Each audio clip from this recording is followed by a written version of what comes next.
She took the dress, folded it up, and put it inside of some kind of trunk underneath of her bed. Why would you do that, girl? You live with your grandmammy. Grandmammies don't give a fuck about privacy, girl.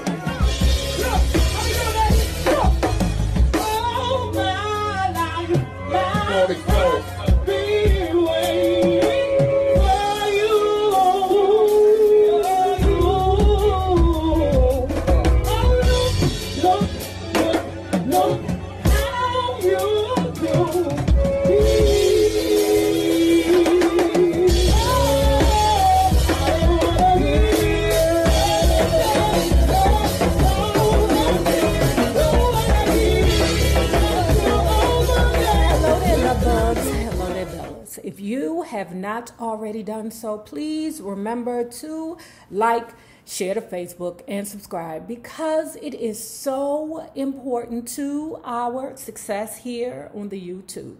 And if you are not already a part of our book club, please hit the Patreon link below and or the join button here on the YouTube. And for a small monthly fee of $5, you babies, yes you, can be privy to all the shenanigans before the YouTube gets it, if the YouTube gets it. Now, let's talk about, hold on, because I always get this wrong. Tina, My Life Story, Tina Turner, Part 4. So where we left off, we have a young, not yet, Tina Turner over there at a game, okay? Her school is playing this other school called Carver High. And Tina Turner has laid her eyes upon that number 9. Ooh, such a lovely number 9, okay? Tina Turner was so enthralled with this young man that she went over to the Carver High coach and said, Mr. Carver High coach, can you please introduce me to number 9? Mr. Carver High coach had no problem with it. He actually went over there to number 9, whose name is actually Harry Taylor. Harry, you got this little juicy thing over there on the opposing team. She want to get to know you. What you want to do, son? And I know you like me. Well, I'm saying, wait a minute. The coach of the team is he being Chuck Willoughby here? But remember this. Ninjas will always hook each other up with vagina. I don't care what year it is. The coach know what time it is, okay? That ain't the first time a little girl went up to him and asked him about number 9. So, number 9, hey, if she got a mammy that's fine and shit, just hook me up. So what not yet Tina Turner found out was that young Harry, being in the 11th grade, he was, I think she said he was 3 years her senior. 14 going on 15, okay? She 14 going on 15, he like 17, okay? But anyway, he was the captain of the basketball team and her first love. Now, they also interviewed Mr. Harry, okay? Harry said that that day or that game, he was not able to make not yet Tina Turner's acquaintance. Now, okay. Tina speaks further on the situation between her and her, okay? There was a problem. Her name was Rosalind, the little bitch. That's her words, not my words. I'm not into calling children bitches, okay? Rosalind was at Johnson Grade School Annex with me. She was a cheerleader too, and she was real smart. She said, this is according to Tina Turner, or not yet Tina Turner. She said that everybody liked her, or everybody took a shine to her and Eileen, except for that goddamn Rosalind, okay? Tina Turner was like myself. All right. Now, when it comes down to history, English, literature, I got you, bruh. I got you. But when it comes down to that math, it's too many ways to make a mistake. It's too many factors in the equation that can go wrong, you know, and I'm not that thorough. Okay. So anyway, it just so happened that not yet Tina Turner and that hussy Rosalind were in the same math class. And every time Tina got the answer wrong, that god daggone Rosalind would ha ha. Tina Turner said she could do that little girl body. I'm like, damn, Tina, over some hurry? You ready to throw a girl's body in the river over some hurry pickle? But I digress. She says, well, Rosalind just moved right on in on him. I couldn't believe it. I guess they must have exchanged numbers or something. I didn't even have a telephone. And soon she was telling me, oh, I got a letter from her today. Rosalind wasn't in the picture for long, because the next thing that Tina the Turner knew was that she was getting transferred to the same school as Harry, number 9. So Tina Turner says, what happened was my father stopped sending money to cousin Oliver, that bitch. Her father stopped sending money, and they had to move back down to Highway 19 towards Nutbush to live with Mama Roxana, okay, and Uncle Gil. Okay, you know that is her father's mother and brother. And with that move, she was sent to Carver High School with number 9. Carver turned out to be a pretty good move in my life. The principal there, Mr. Roy Bond, took a liking to me. Maybe he noticed some bits of refinement I picked up from the Hendersons, because they raised me, basically. So in this particular part right here, you know, I believe that the school officials stepped in to help guide the girls, because the whole town knew that the mama was gone, the father was gone, they're being raised by their elderly grandparents. So it was nothing for one of the teachers to say to Tina the Turner, listen, don't you be running around here like none of these hot pussy girls. It was like almost like a community effort to raise Tina the Turner and her sister Aileen. She said that Carver High School, the school that she's now in, had a very good basketball team. All right. And because Tina the Turner is still a tomboy in ways, she was also on the basketball team and the cheerleading team. So not yet Tina the Turner describes the meeting between her and number 9, okay? She says one day her and Aileen were walking around looking for a good time. Not that kind of good time, but you know, a good time just to have some fun, okay? So they out on the town, right? The bad part about it is that not yet Tina the Turner says that, you know, we so poor, I don't really have anything good to wear. You know, unfortunately, the dress I had on was damn near mangled. It was supposed to have a belt on it. That was gone. The hem was falling apart. But she wore it because that was the best thing she had. Where they ended up was another place that was equitable to the whole, okay? She said it seems like every town that she's been in had a hole. Every town do have a hole, okay? Black folks got to meet up and have a good time somewhere, okay? If it's not Haynes Point back home, it's Anacostia Park. That these people were from nice homes. They dressed very preppy, okay? She said they dressed like white kids, okay? I don't know what the hell that means, but she said they dressed like white kids. I guess they had on them, you know, them Kenny Capers or them Keds or something like that. My mother act like them damn Kenny Capers was Jordans. I'd be like, Mom, come on. She loved the shoes, okay? My mother loved them little cloth type. Oh, why the hell? She seen a group of guys over yonder, and there he was, number 9. He came up to me and said hello, and I said hi, as if I hadn't seen him before. He says, what you doing around here? I told him I'd moved and that I was going to Carver now. He goes, oh, really? Let me tell you something. When a man hits you with, oh, really? Danger, treachery, okay? Because that means that he plotting on you. Oh, really? Not yet, Tina the Turner says, and before long, I was wearing his jacket. The whole school was buzzing because Harry was the most popular guy in Brownsville. He already had a girlfriend at Carver when I arrived. Her name was Antonia Stubbs, but that didn't matter to Tina the Turner. That shit didn't matter. She said that she was a pretty girl, you know, and really sweet too. But what can I say? I was in love, and little Anna Mae took Harry away. Oh, treachery! So he started coming to the house on Wednesday nights, right, with his friend, what's his friend's name? John Thankster, okay? Now, Aileen had to go too, okay, because Grandma was not having it. Aileen, go with this little girl and this dude, number 9. Now, this is where we're going to talk about the relationship between John and Aileen.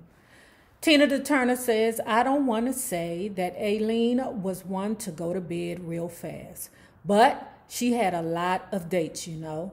John wasn't her type, so he never got her. But Mama Roxana made Aileen go along with us anyway to make sure nothing happened between Harry and me. Okay. Now Harry interjects and say, I had to keep that thing going between Aileen and John. That was the same sentiment between number 9 and Tina the Turner. We need to make sure that them two hook up some kind of way because John has the car. And if he can't bring me out here on Wednesday nights, how am I going to get here? Like I said, Harry had to keep this thing going, you know. And Harry said, look, you know, we did our dating thing on Wednesday, but we also did our thing on Saturday too, right? So there were times that the girls would say that they were going to the movies when for real, they was going to go meet the two boys, you know, regular teenage creeping shiz, okay? So, you know, Tina the Turner kind of insinuates that her sister had a hot vagina because whenever somebody say date, keep in mind, when you hear somebody say, I got a date later, that means that they are selling pussy. Date don't just mean going to Red Lobster anymore, okay? Date mean I'm selling a fish dinner later, okay? That's what that mean, okay? But anyway, moving forward, right? I done taught you something. You're welcome, right? So while the two, meaning number 9, Harry and Tina the Turner are in the back seat talking to each other, holding hands, the two up front, that would be Aileen and Drinky John, would go into little bars. Harry, number 9, said that he wasn't into smoking and drinking, so he never wanted to go into the bars. So not yet Tina the Turner wasn't into smoking and drinking either, so she didn't go into the bar. So like I said, you got these two in the back seat just looking at each other. Yet Tina the Turner says, naturally, I lost my virginity in the backseat of a car. This was the 50s, right? This is where it was going to be. Oh, Lord. She said, I was scared. And then it happened.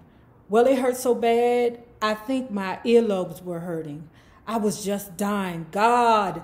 And he wanted to do it 2 or 3 times after that. It was like poking an open wound. Ain't it? Oh my God. That is the best way to describe losing your virginity. Poking an open wound. Danger. Danger. She said, I could hardly walk afterwards, but I did it for love. The pain was excruciating. That you make me a woman. You said you would be gentle with me, and I hope you will. Answer no. No. But she said she took the pain for love. Don't we all take the pain for love?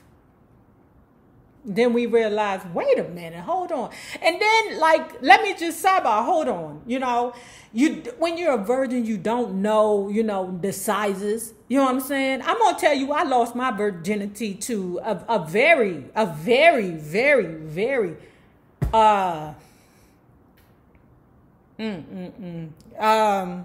that shit wasn't right. My dress was soiled from the experience, of course.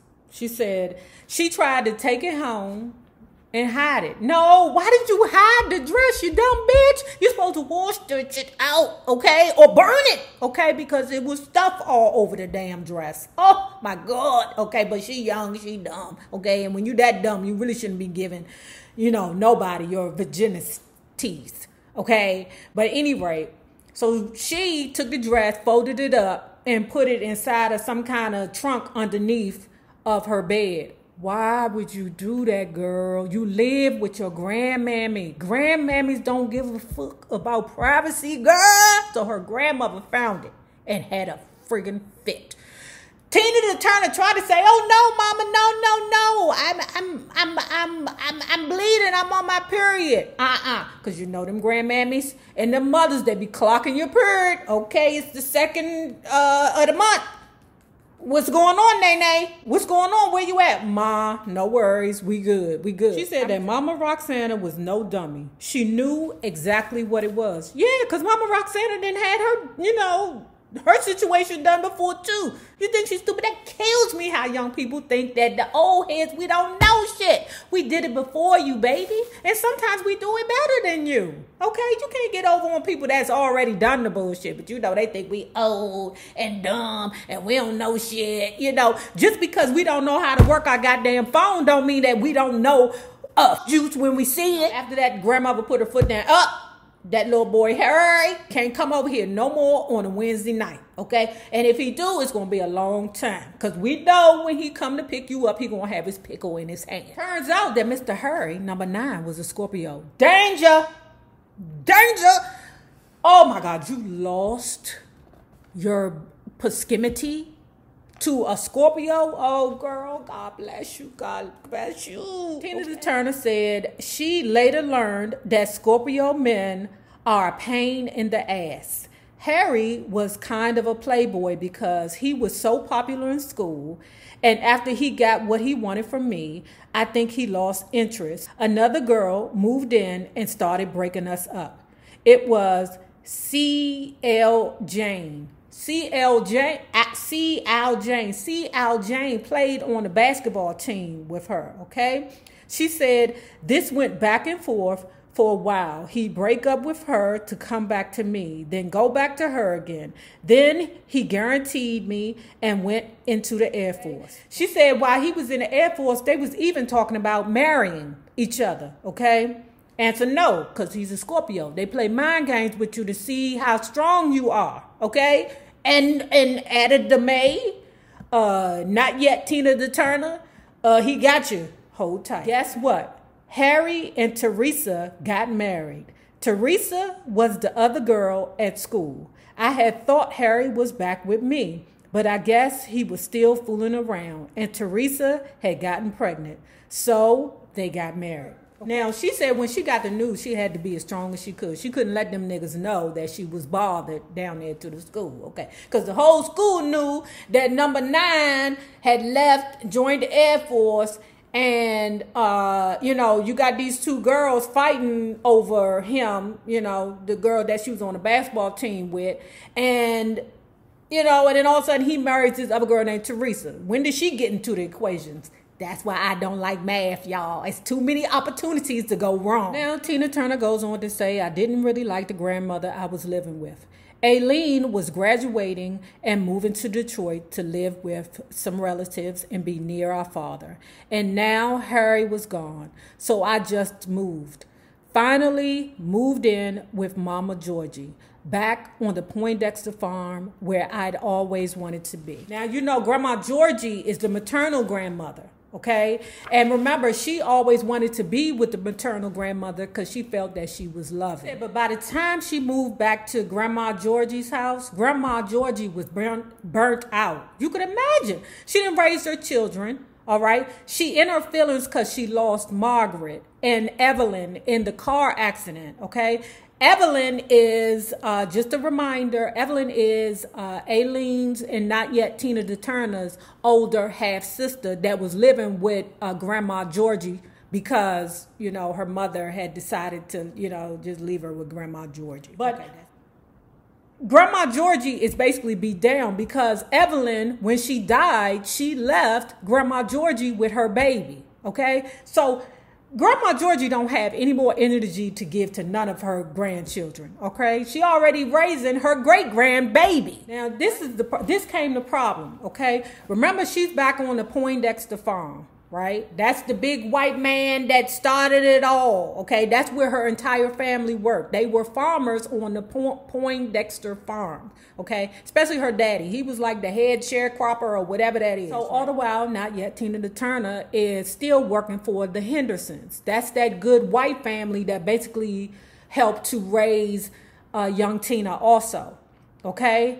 When Mr. Poindexter found out that Tina the Turner was leaving his farm to go work for the good white family over there, he had a problem with it. Oh no, that's a problem to me.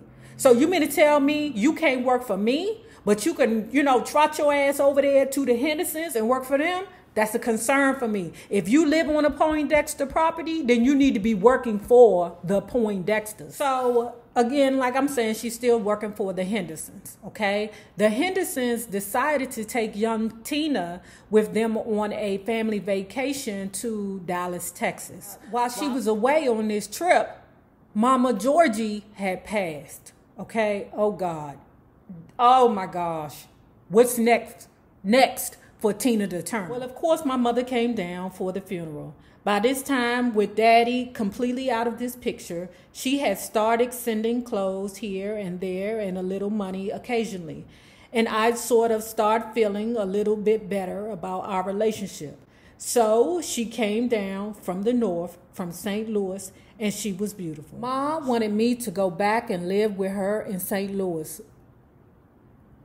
Girl, hallelujah, hallelujah. Aileen was already there.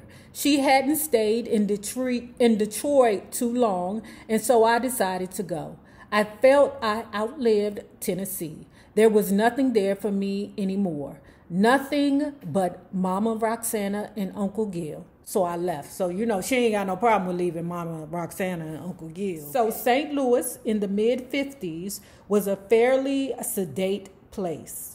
East St. Louis had action, and it never seemed to stop.